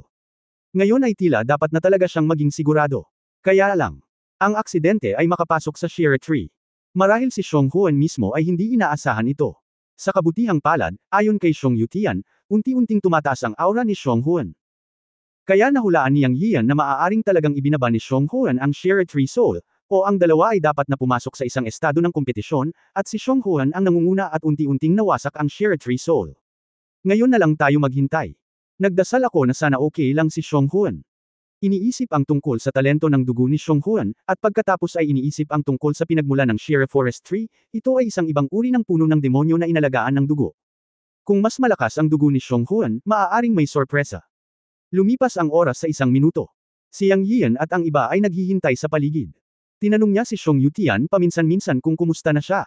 Ang sagot ni Xiong Yutian ay, bagaman ito ay mabagal, ang aura ng dugo ni Xiong Huan ay palaging tumataas. Nakahinga ng maluwag si Yang Yian. Patuloy na maghintay, ngunit ang paghihintay na ito ay tumagal ng 3 buong taon. Hindi nagmamadali si Yang Yian. Matapos makapasok sa God's Domain, walang limitasyon sa oras. May time limit lang ang pagpasok niya. Kung gusto niyang lumabas, pwede siyang lumabas anumang oras basta bumalik siya sa teleportation space altar kapag pumasok siya. Pagkapasok, maaari kang manatili dito magpakailanman. Anyway, pumunta siya dito sa pagkakataong ito para pumasok sa kaharian ng Hidaw. Kung hindi siya papasok sa antas ng Tiandaw Hidaw, alam niyang hindi siya magkakaroon ng pagkakataong talunin ang Supreme Emperor ng 33 Heavens Palace. Sa kasamaang palad, ang Emperor ay nasa ika-4 na antas ng Hidaw at inaatake ang huling 5 antas. Kung maghihintay siya hanggang sa makapasok siya sa ika-5 antas, kapag ang 5 pangunahing panuntunan ay pinagsama at nakumpleto ang Hidaw, wala siyang pagkakataon. Kaya ang layunin ni Yang Yian na makapasok sa God's Domain sa pagkakataong ito ay si Hidaw, at dapat siyang magkaroon ng lakas upang talunin ang ika-4 na antas na emperador ng Hidaw, o maging mas malakas pa kaysa sa emperador. Kahit mahirap, ngunit lahat ay posible. Bilang karagdagan, dinala ng Rabbit Lord sina Xiao Fengwang at Dower sa God's Domain, at hiniling din sa kanya na dalhin ang malalakas na lalaki sa itaas ng Heavenly Dawn ng Cloud Gate God Realm sa God's Domain. Batay sa kanyang pag-unawa sa Rabbit Lord, tinansya niya na lahat ay mapapabuti ang kanilang lakas dito. Kapag isang araw ay umalis siya sa God's Domain World, lalabas siya kapag pinangunahan niya ang malalakas na lalaki ng Cloud Gate God Realm para patayin ang 33 Heavens Palace, na siyang araw ng kanyang mapagpasyang pakikipaglaban sa Emperor. Nadama ni Yang Yiu na maaaring hindi masyadong malayo ang araw na ito. Dahil may advantage siya. Sa teorya, nakumpleto na niya ang perpektong pag-unawa sa 5 pangunahing tuntunin. Ilang sandali lang ay nakapasok na siya sa antas ng Hidaw. Sa madaling salita, hanggat mayroon siyang sapat na kapangyarihan upang suportahan siya upang mapabuti ang kanyang antas ng Heavenly Daw, magagawa niyang patuloy na makalusot at makapasok sa Hidaw. At ang malalakas na tao ng Heavenly Daw na namumuno sa paligid niya ay ang lahat ng kanyang kabisera para patayin ang 33 Heavenly Palaces sa hinaharap, kaya ayaw niyang mawalan ng isa, kahit kalahati sa mga ito. Siyempre, mas pinahalagahan niya si Xiong Huan. Dahil simple lang si Xiong Huan, at siya lang ang nag-iisa sa mga taong ito na naglilinang ng dugo, napakalaki ng kanyang potensyal. Lumipas ang 3 taon sa isang iglap. Sa araw na ito, ang Shirogod tree ay biglang naglabas ng nakakasilaw na liwanag ng dugo, na pagkatapos ay kumislap, at pagkatapos ang Shirogod tree ay nagsimulang malanta. Kasabay nito, isang pamilyar na hininga ang naramdaman ni Yang Yiyo. Siya ay nagmumuni-muni ng nakapikit, at biglang nagmulat ng kanyang mga mata sa sandaling ito. Ito ang hininga ng tubig ng buhay, at malinaw niyang naramdaman iyon. Ito ang hininga ng tubig ng buhay na bumalik sa katawan ni Xionghuan. Hindi lamang iyon, sa parehong oras, isang malakas na puwersa ng dugo at chi ang nagmula sa Shirogod tree. Napaawang ang bibig ni Yang Yiyo, at naramdaman niyang ang malakas na dugo at puwersa ng chi na ito ay hindi bababa sa mag-asawang Yin Yang King Kong na nasa ikalimang antas ng Heavenly Dao Rules. Sa isang iglap, ang mga mata ng lahat ay nahulog sa Shirogod tree. Medyo kinabahan ng lahat. Pagkatapos ng lahat, ang nakita ng lahat ngayon ay ang Shirogod tree pa rin. Huwag kang kabahan, baka lalabas na ang anak ko. Sa oras na ito, excited at proud si Xiong Yutian. Walang nakakakilala sa isang anak na babae na mas mahusay kaysa sa kanyang ama, at ang dugo ay palaging konektado. Mas malakas pa ang pakiramdam niya kaysa kay Yang Yiyo. Boom! Nang bumagsak ang boses ni Xiong Yutian, isang dagandong ang tumunog. Ang buong Shirogod tree ang sumabog, at nagkaroon ng liwanag ng dugo na kasing silaw ng araw. Isang malakas na daloy ng hangin ang biglang kumalat. Lahat ng taong malapit sa kanila ay hindi maiwasang mapa-atres ng 3 o 4 na hakbang bago huminto. Si Yang Yiyo ay walang pagbubukod. Lahat sila ay hindi sinasadyang ipinikit ang kanilang mga mata. Sa susunod na sandali, naramdaman ang nakakasilaw na liwanag na nawala, nagmamadaling tumingin si Yang Yiyo. Ang Shirogod tree ay nawala, ngunit isang babae ang lumitaw sa orihinal na lugar. Sino pa kaya kung hindi si Xionghuan? Huan. Sunod-sunod na umalangaw ang boses ni Yang Yiyo at Xiong Yutian. Sa oras na ito, nakatayo si Xionghuan sa parehong lugar, ngunit ang kanyang mga mata ay nakapikit ng mahigpit, at walang gumagalaw. Mukha siyang tulog. Marahil ay narinig niya ang mga sigaw ni Yang Yiyo at Xiong Yutian, at pagkatapos ay iminulat niya ang kanyang mga mata. At sa sandaling imulat ni Xionghuan ang kanyang mga mata, malinaw na nakita ni Yang Yiyo na may abnormal na pagkislap ng dugo sa kanyang mga mata, at tila may inscription vortex na dumadaloy. Sa sandaling ito, nakita niya talaga ang isang mundo ng mga bundok ng mga bangkay at dagat ng dugo. Sa isang sandali, naramdaman ni Yang Yiyo na siya ay nakulong sa dagat ng dugo, at siya ay nanlulumaw na nahihirapan siyang huminga at hindi makahinga. Kuya yun. Isang malutong na boses ang umalangaw. Naglaho ang dagat ng dugo at mga bangkay na nakita ni Yang Yiyan. Ngayon ay nakita niya si Xionghuan na masayang naglalakad palapit sa kanya, at bumalik sa normal ang kanyang mga mata. Kabanata 2938, ang unang Pale Tribulation sa God Realm. Ang aura ni Xionghuan ay ganap na nawala at bumalik sa normal. Mukha siyang ordinaryong tao. Ang pinakamalakas niyang punto ay ang kanyang bloodline kaysa sa kanyang magic power. Nang pigilin ang lahat, wala siyang pinagkaiba sa mga ordinaryong tao. Ngunit alam ni Yang Yiyo kung gaano kakulit ang babaeng ito. Iniisip ang tungkol sa mundo ng mga bangkay at dugo matapos makita ang kanyang mga mata ngayon, ito ay talagang kakilakilabot na maging siya ay nawala dito. Malinaw na nakakuha si Xionghuan ng malaking kapalaran sa pagkakataong ito. Ngunit sa kabilang banda, ito rin ang kanyang tagumpay. Bakit? Dahil si Xionghuan ay kanyang nasasakupan. Pagkakaroon. Ang isa pang master sa ilalim ng kanyang upuan ay nangangahulugan na mayroong higit na seguridad sa mundo ng mga Diyos. Masaya din siya. Gayunpaman, kailangan niyang itanong kung ano ang nangyari kay Xionghuan sa Shirogod tree. Wanwan, anong nangyari sa iyo? Sabihin mo sa akin. Tanong ni Yang Yiyo. Pagkatapos kong lamunin ang Shirogod tree soul, nakuha ko ang kapangyarihan at talento ng Shirogod tree soul. Simple lang ang sagot ni Xionghuan. Ngunit ito ay lubhang nakakabigla kay Yang Yiyo. Talagang nilamon niya ang Shirogod tree soul, at nakuha pa ang kapangyarihan at talento ng Shirogod tree soul, kaya ang lakas ni Xionghuan ay tumalon pasulong. Batay sa dati niyang perception, matutukoy ni Yang Yiyo na sapat na ang lakas ni Xionghuan sa sandaling ito para ikumpara sa 3 ni Laoduan na nasa ikalimang antas ng Heavenly Dao Rules. Marahil ay mas mataas pa ang kanyang tunay na lakas kaysa kay Duan Xingang at sa mag-asawang Yin Yang King Kong. Tungkol sa lakas ni Xionghuan, walang balak si Yang Yiyo na magtanong pa ng mga detalye. Ang pag-iingat ng sekreto ay isang magandang trump card. Ang pag-alam ng labis ay hindi palaging isang magandang bagay. Kailangan lang niyang malaman na nilamon ni Xionghuan ang Shirogod tree soul. Hindi, dapat na ang buong Shirogod tree, kabilang ang balat at laman, ay nilamon at hinigop ni Xionghuan. Hindi. Nakikita mo ang Shirogod tree na nawawala ng walang bakas. Medyo nakakatakot talaga isipin. Noong nakaharap noon ang Shirogod tree, hindi ito madaling lapitan ni Shen Nongyuming at ng iba pa. Kinailangan nilang makiisa sa kanya at hatiin ang gawain bago sila magsimulang maghanap ng prutas ng Shira. Ayon kay Shen Nongyuming, kahit ang ikalimang antas ng Heavenly Dao ay nasa panganib na mahulog anumang oras kapag nakaharap sa Shirogod tree. Hindi siya masyadong naniniwala dito sa oras na iyon, ngunit nang magsimula siya, ang mga puno ng dugo sa Shira God Tree ay agad na sumipsip ng tatlong unang antas ng Heavenly Dao Rule Masters upang maging mga mummies. Naniniwala si Yang Yiyan na ang Shira God Tree ay maaaring pumatay sa ikalimang antas ng Heavenly Dao Masters. Bukod dito, ang Shira Fruit sa Shira God Tree ay epektibo para sa mga master sa antas ng Heavenly Dao Rule at maaaring mapabuti ang maliit na kaharian. Kaya ang Shira God Tree ay talagang nilamon ni Xionghuan na may balat at laman. Hindi maisip ni Yang Yiyan kung anong antas ang naabot ng ebolusyon ni Xionghuan sa pagkakataong ito. Ngayong naisip niya ito, nakilala rin ng Shira God Tree ang kaaway nito. Si Xionghuan ay hindi nagsasanay ng mahika, ngunit dugo. Matapos kumuha ng sariling tubig ng buhay, ang kanyang dugo ay umunlad hanggang sa punto ng atavism. Bilang karagdagan, pagkatapos ng napakaraming taon ng pagsasama-sama at paglilinang, dapat itong naipon sa isang tiyak na antas. Ang Shira God Tree ay pinalaki din ng dugo. Gaano man ito kasama at kakaiba, isa itong punong demonyo na walang katalinuhan. Normal na ito ay lamunin ni Xionghuan, isang bloodline. Sa madaling sabi, si Yang Yiyan ang naging pinakamalaking nagwagi sa pagtutulungan ng 5 pangunahing puwersa. Mayroong kabuuang 9 na prutas ng Shira, at nakakuha siya ng 3, ang pinakamalaking ulo. Bilang karagdagan, nilunok ni Xionghuan ang Shira God Tree, na mas hindi nasusukat. Siya talaga ang big winner. Susunod, dahil maayos si Xionghuan, hindi nagmamadali si Yang Yiyan. Iniisip niya na ang 3 prutas ng Shira sa kanyang kamay ay hindi maaaring sayangin. Hindi ito maaaring hatiin. Mayroong higit sa 10 lalaki sa paligid niya, at walang paraan upang hatiin ang 3 bunga ng Shira. At hayaan siyang lunukan ng mag-isa ang 3 bunga ng Shira, hindi talaga kayang gawin ni Yang Yiyan ang ganoong bagay. Bagamat dinala niya sina Xionghuan at Lao Duan at ilang iba pa, lahat ay lumahok sa simula at gumawa ng mga kontribusyon. Lahat ito ay kanyang mga tauhan. Naniniwala siya na kahit siya lang ang tumatangkilik sa 3 bunga ng Shira, walang magsasabi ng kahit ano. Pero hindi niya gagawin yun. Dahil ito ang mundo ng mga Diyos, kung ang lakas ng kanyang mga nasasakupan ay tataas ng 1 punto, ang kanyang lakas ay tataas.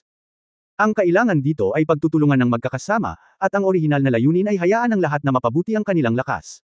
Alam ni Yang Yiyo na walang gaanong pagkakaiba sa epekto ng pagkuha ng 1 o 3 Shira fruits, na mga likas na kayamanan.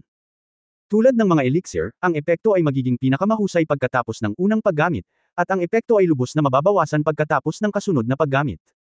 Kaya nagpasya siyang simula ng pagpino ng elixir. Sa pamamagitan lamang ng pagpino ng Shira fruit sa elixir maaari nating isaalang-alang ang lahat at mapakinabangan ang epekto ng Shira fruit. Old One, kinuprotektahan mo ang batas, gusto kong simulan ang pagpino ng elixir. Oo. Sa pamamagitan ng utos, nagkalat si Duan Xingang at ang iba pa, na naglagay ng restricted space na higit sa 100 metro para kay Yang Yiyo. Inilabas ni Yang Yiyo ang Supreme Alchemy Furnace, at nakakita ng maraming alchemy material mula sa Chenkun Pot. Gumamit siya ng 3 Shira fruits bilang pangunahing gamot at nagsimulang pinuhin ang elixir. Hindi na kailangan ng anumang recipe ng elixir. Sa kanyang kasalukuyang paglilinang at pagsasaliksik sa elixir, ito ay talagang sapat na upang tumugma sa isang elixir na maaaring makuha sa antas ng Heavenly Dao. Ang susi ay upang i-maximize ang epekto ng Shira fruit na simple. Pamilyar siya sa proseso ng paggawa ng apoy, pag-extract ng asensya ng gamot, pagpino ng formula, at iba pa. Masasabi pa niyang kabisado niya ito. Mula sa simula ng paglilinang ni Yang Yiyan, higit niyang pinag-aralan ang paraan ng alchemy. Sa pagpapabuti ng kanyang paglilinang at kanyang pag-unawa sa dakilang Dao, ang kanyang paraan ng alchemy ay masasabing nasa master level. Ngunit pagkarating sa God Realm, bihira siyang gumawa ng mga table tasks. Una, siya ay hinahabol ng kanyang mga kaaway at walang oras na gumawa ng mga table tasks. Nais lamang niyang magsanay at mapabuti ang kanyang paglilinang. Pangalawa, naniniwala siya na pagkatapos maabot ang antas ng mga Diyos, ang bisa ng mga table tasks ay hindi na ang pangunahing bagay. Ang pangunahing bagay ay upang maunawaan ang mahusay na paraan ng langit at lupa, kaya napabayan niyang gumawa ng mga table tasks. Ngunit ang Shira fruit na nakuha niya sa pagkakataong ito ay pambihira at naaayon sa interes ng lahat. Handa siyang gumawa ng pagan ng mga banal na table tasks. Ang oras ay walang halaga sa oras na ito. Inilaan ni Yang Yiyo ang kanyang sarili sa paggawa ng mga table tasks at naabot ang estado ng pagiging hindi makasarili sa kanyang buong katawan at isip. Sa pagkakataong ito, ang proseso ng pagpino ay 100 taon na nagmamadali. Hindi na mamalayan, natapos na ang pagpino at oras na para buksan ang pagan at kolektahin ang mga table tasks. Hoy! Sa isang mahinang sigaw, natapos ni Yang Yiyo ang huling spell. Ngunit sa oras na ito, isang kulog ang dumagundong sa itaas ng kalangitan. Boom! Isang pakiramdam ng palpitations ang pumasok, natapos ni Yang Yiyo ang huling spell. Ngunit sa oras na ito, isang kulog ang dumagundong sa itaas ng kalangitan. Boom! Isang pakiramdam ng palpitations ang pumasok sa aking isipan. Itinaas ni Yang Yiyo ang kanyang ulo at tumingin sa langit. Gayunpaman, natuklasan niya na ang takip-silim na kalangitan sa God's domain ay naging isang malaking masa ng madilim na ulap na may kidlat na kumikislap sa loob. Nagulat si Yang Yio, ngunit pagkatapos ay tuwang-tuwa siya. Pamilyar siya sa tagpong ito. Ito ang Pale Calamity. Ito. Napakaraming taon na ang nakalipas. Noong nasa lower realm pa siya, nagkaroon ng Pale Calamity.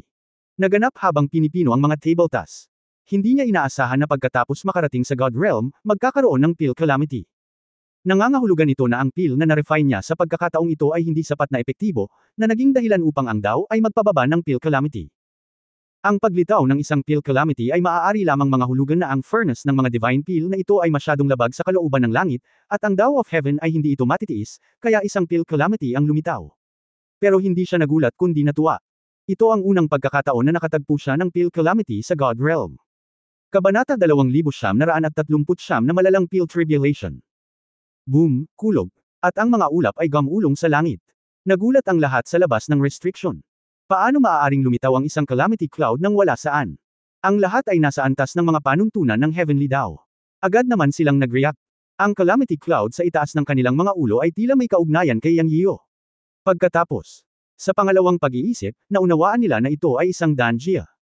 Karamihan sa kanila ay mula sa angkan ng demonyo. Hindi sila magaling sa alchemy, ngunit hindi ito naging hadlang sa kanilang pananabik at marinig ang tungkol sa alchemy. Gayunpaman, ang usapin tungkol kay Danjia ay bihira pa ring marinig. Halimbawa, ang mga ninuno ni Shenmue at Xiong Yutian ay nasa relatibong sarado na Eternal God Realm at bihirang marinig ang tungkol dito. Ngunit alam ni Xuantong, Guanxingang at iba pa sa field kung ano ang ibig sabihin ni Danjia. Nangangahulugan iyon na pinadalisay ni Yang Yio ang isang divine peel na lumalaban sa langit na hindi pinahintulutan ng heaven. Nakakaloka talaga. Alisin mo ang paghihigpit at umatras.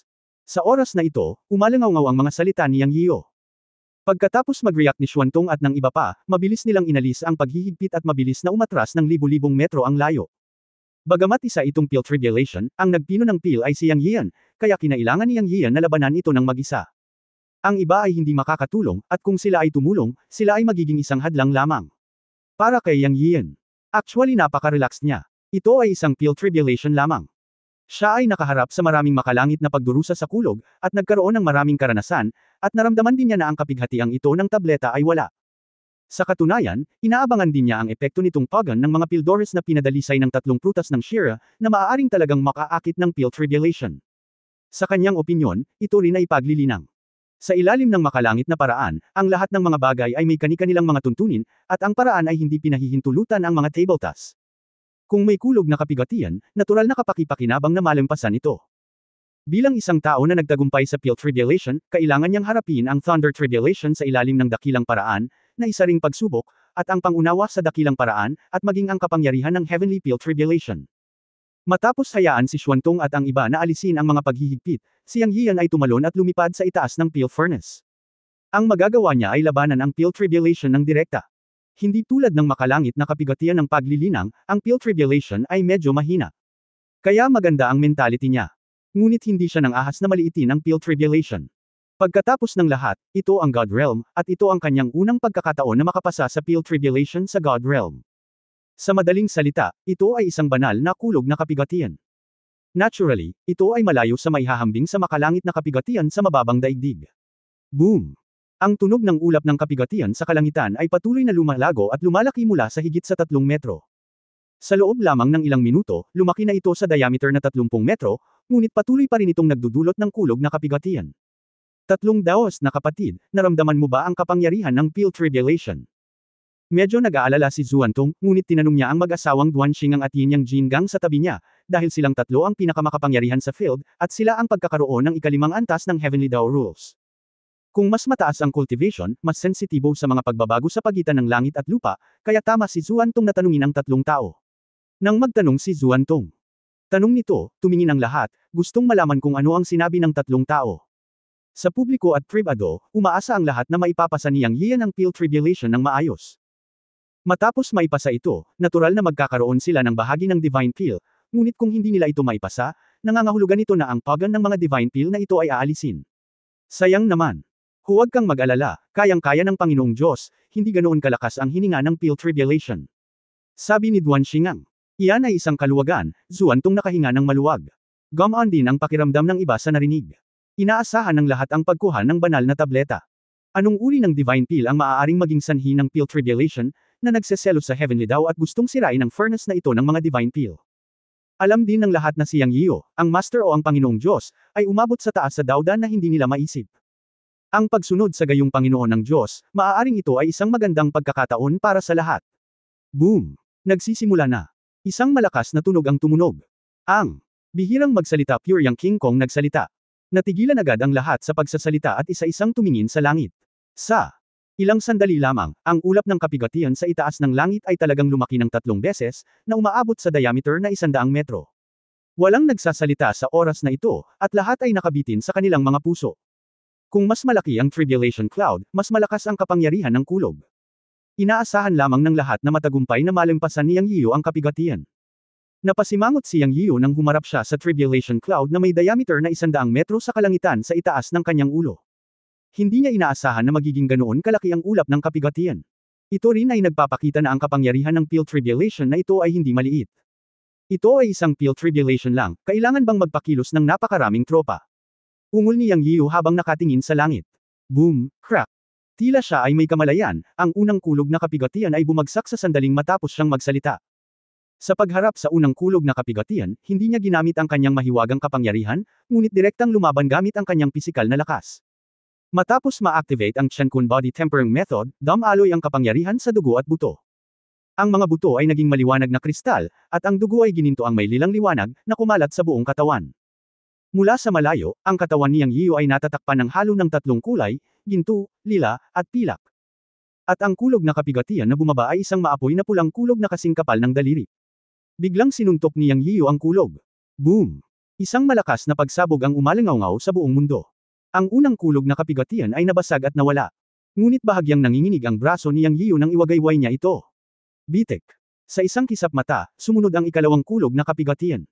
Ang ikalawang kulog na kapigatian ay kasing kapal ng hita ng isang may sapat na gulang, at nahulog ito mula sa ulap ng kulog, isang buong 30 metro ang haba. Sa lakas ng kulog, naging light purple din ang kulay ng kulog. Nang ito ay sumugod pababa, ang espasyo ay rippled. Hindi ito dapat maliitin. Nagkaroon ng momentum nang hindi mapigil ang puwersa. Pinaikit ni Yang Yiu ang kanyang mga mata at pinaandar ang magic power ng kanyang buong katawan ng walang pag-aalinlangan. Sa pagkakataong ito, pinagsama niya ang kanyang pisikal na katawan at magic power para lumaban.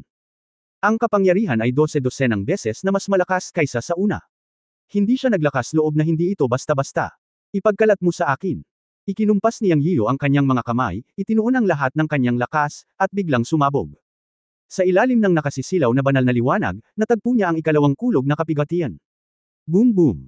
Sa isang iglap, nagbanggaan ang atake ni Yang Yiu at Thunder Tribulation. Sa pagkakataong ito, tila nanginginig ang buong God Realm. Ang makulay na enerhiyang banal na liwanag ay sumabog sa itaas ng kalangitan. Nakakasilaw. Naramdaman ni Xuantong at ng iba pa na libu-libong metro ang layo ng lakas ng puwersang ito at nagkatinginan sila. Ay! Ito pa rin ang kulog ng Peel Tribulation. Mukha silang kinakabahan. Di nagtagal na wala ang enerhiyang banal na liwanag. Direktang lumitaw ang figure ni Yang Yiu. Nakahinga ng maluwag ang lahat. Si Yang Yiu mismo ay sinuspinde sa taas na mahigit 10 metro. Nilabanan niya ang ikalawang kapigatian ng kulog, ngunit hindi ito madali. Boom! Bitek. Hindi pa rin nawawala ang kulog na ulap. Nagsimulang umusbong ang ikatlong kulog na kapigatian. Tumangala si Yang Yiu at lumanghap ng malamig na hangin. Hindi niya maiwasang magmura, fuck. Nakita niya ang lilang kulog na lumabas mula sa ulap ng kulog, at nagkaroon ng meteorological phenomenon.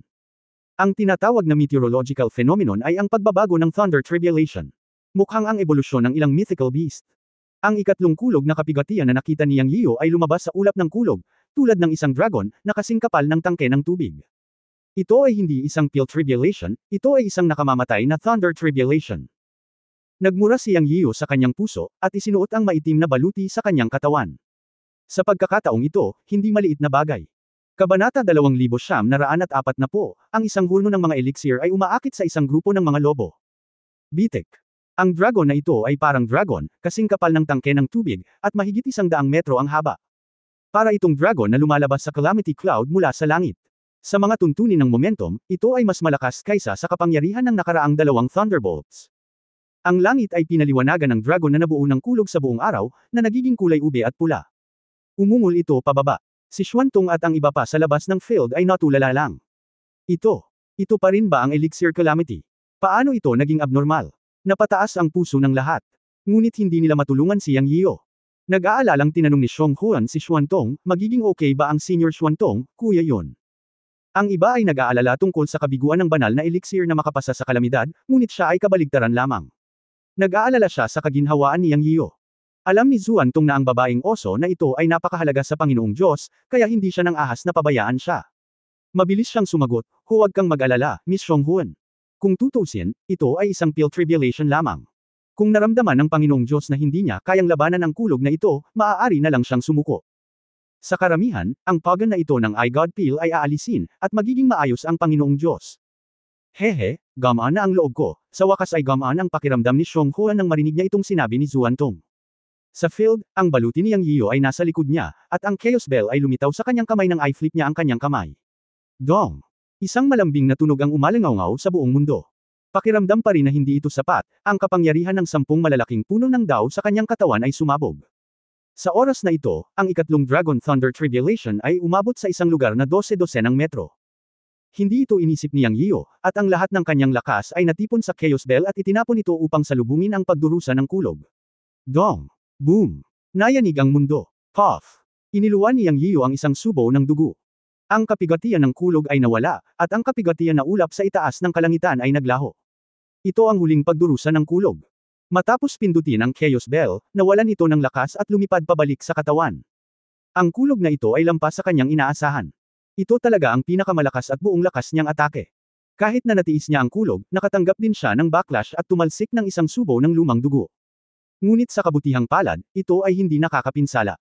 Sa wakas natapos din. Habang pinagmamasdan ng pag-aalis ng Calamity Cloud, si Yang Yio ay huminga din ng maputik na hangin. Ngunit bago siya makahinga ng maluwag, nalaman niyang ang Taishandan Furnace ay naglalabas ng makulay na mapalad na liwanag ng ulap, na napakaganda. At may mga pagsabog ng nakakapreskong elixir na halimuyak na umaanod.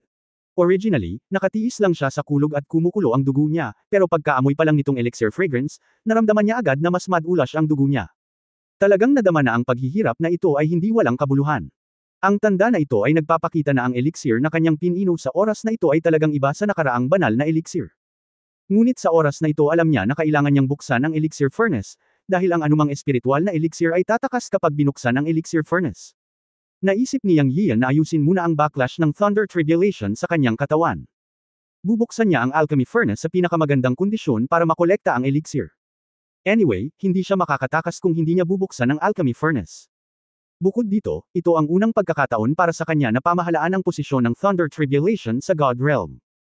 Nilabanan niya ang tatlong sunod-sunod na paghihirap ng kulog, at ang kapangyarihan ng kulog ay pumasok sa kanyang katawan. Not to mention, although Thunder Tribulation ng alchemy, iba talaga sa Thunder Tribulation na naranasan niya sa lower world. Pakiramdam niya ay bahagyang lumuwag ang antas ng paglilinang. Siya agad na natamba at naupo ng naka-cross-legged sa tabi ng alchemy furnace para mag-practice at gumaling. Ang pagsasamantala sa kapangyarihan ng Thunder Tribulation sa pagsasanay ay isa ring bihirang kondisyon para sa pagsasanay, na maaaring makaharap ngunit hindi hinahangad. Ito ay isang kapigatian at isang magandang kapalaran. Matagal na niyang alam ito sa lower world. Ang kapangyarihan ng Thunder Tribulation sa God Realm ay mas dalisay at dalisay. Ang iba ay maaaring hindi maglakas loob na hayaan ang ganitong uri ng kapangyarihan na pumasok sa katawan, ngunit ito ay ganap na wala para sa kanya, dahil mayroong isang puno ng kulog sa banal na ubod ng kanyang katawan, at sa teoryang ang anumang pagdurusa ng kulog ay maaaring makuha. Magsimulang magsanay. Si Yang Yio ay nagsasanay ng walang pakialam sa anuman, na nagpagulo kay Xuantong at sa iba pa sa di kalayuan. Pagkatapos ng Pill Tribulation, hindi ba dapat niyang buksan ang furnace para kolektahin ang mga tabletas? Si Lord Shenzhen ay parang nasa ulirat. Sa oras na ito, naamoy din nila ang nakakapreskong aroma ng mga tabletas mula sa 1,000 metro ang layo. Medyo nalalasing silang lahat, at komportable sila pagkatapos huminga. Ang bango ng mga tabletas ay natangay ng simoy ng hangin. Sa oras na ito, mabilis na nag-react si Duan Xingang at mabilis na nagsabi, hindi maganda, pumunta tayo para protektahan ang mga tabletas. Ang hurno ng mga banal na tableta na dinalisay ni Lord Shenzhen ay hindi pangkaraniwan. Kung ang bango ng mga tableta ay naaalis, malamang na magdulot ito ng hindi kinakailangang problema. Pagkatapos sabihin ito ni Duan Xingang, nagbago rin ang mukha ni Xuantong at ng iba pa, at isa-isa silang sumugod kay Yang Yio. Susunod, sa ilalim ng utos ni Xuantong, isang restricted space na higit sa 100 metro ang naset up tulad ng dati upang masira ang aroma ng elixir. Nagkalat ang lahat upang hayaang bantayan ni Yang Yian ang elixir furnace. Sa sandaling ito, maraming tao na daan-daang milya ang layo ay talagang naalarma sa nakaraang pagdurusa ng kulog. Gayunpaman, pagkatapos makita ang direksyon, agad na tinukoy ng apat na pangunahing puwersa ang lokasyon. Ang apat na pangunahing puwersang ito ay ang 33 Heavens Palace, ang Ghost Realm, ang Nine Li Clan, at ang Shenlong Clan. Kailan nakita nila ang lokasyon ng Thunder Tribulation, alam nila na ito ang lugar kung nasaan ang Sheer God Tree.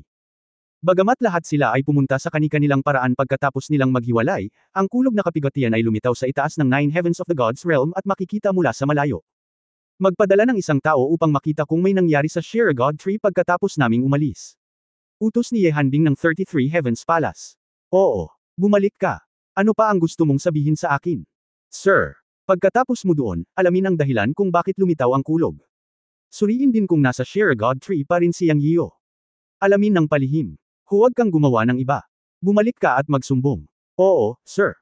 Halos lahat ng puwersa na nakakita ng Thunder Tribulation ay nagbigay ng katulad na utos kay Ye Hanbing, at lahat ay nagpadala ng mga tao upang suriin kung bakit lumitaw ang Thunder Tribulation. May yaman bang lumitaw muli, o may iba pa ba? Bilang resulta, lahat ng nangyari kay Yang Yio at sa kanyang mga tauhan ay nakita ng mga puwersang ito. Sila. Naamoy pa ang halimuyak ng elixir na tumagos sa kanilang puso at baga, at saka lang nila nalaman kung anong klaseng magic elixir ang ginawa ni Yang Yio. Matapos ay seal ni Zuan Tong at ng iba pa ang Dharma, isa-isa silang bumalik para magulat. Sinasabi mo bang gumawa si Yang Yio ng isang uri ng magic elixir na nag-trigger ng elixir tribulation? Tanong ni Ye Hanbing sa kanyang mga tauhan na nakabalik. Yes, sir. Noon, may kakaiba at walang kapantay na halimulyak ng elixir na umaalingaw-ngaw ng mahigit 10 milya. Pakiramdam ko ay gamaan ang aking dugo at nang maamoy ko ang halimuyak ng elixir. Nga pala, nakita ko ang babaeng nilamon ng Sheer God Tree sa tabi ni Yang Yio dati. Siya talaga ay nagpakita sa tabi ni Yang Yio sa ilalim ng puno, at nawala ang Sheer God Tree. Ito ay kakaiba. Tara na at tingnan natin. Sa palagay ko ay nakatanggap na rin ng balita ang ibang puwersa. Masyadong normal ang pagpatay at pagnanakaw sa God's domain. Tara at tingnan natin ang palabas. Agad na nagpasya si Ye Hanbing na pumunta sa kinaroroonan ni Yang Yio. Kasabay nito, ang Tribong Julie, ang Ghost World, ang Shenlong Clan, at maging ang iba pang puwersa na nakakita ng Thunder Tribulation ay nakatanggap ng balita at isa-isang lumapit kay Yang Yio. Nakakatukso talaga ang bango ng elixir na nakakapanibago sa puso at baga. Ito ay naamoy lamang ng higit sa 10 milya ang layo. Paano kung ang totoong elixir ang kinuha? Ang mga pinuno ng mga puwersang ito, bawat isa ay may kanya-kanyang plano, ay nagtipon patungo kay Yang Yio, na parang mga lobo na nakatikim ng karne. Natural na hindi alam ni Yang Yian na pinadalisay niya ang isang furnace ng magic pills, na umakit sa isang grupo ng mga lobo na lumapit. End of this chapter. Pahingi naman ng like, share at subscribe mo na rin para updated ka sa susunod na kabanata. Salamat.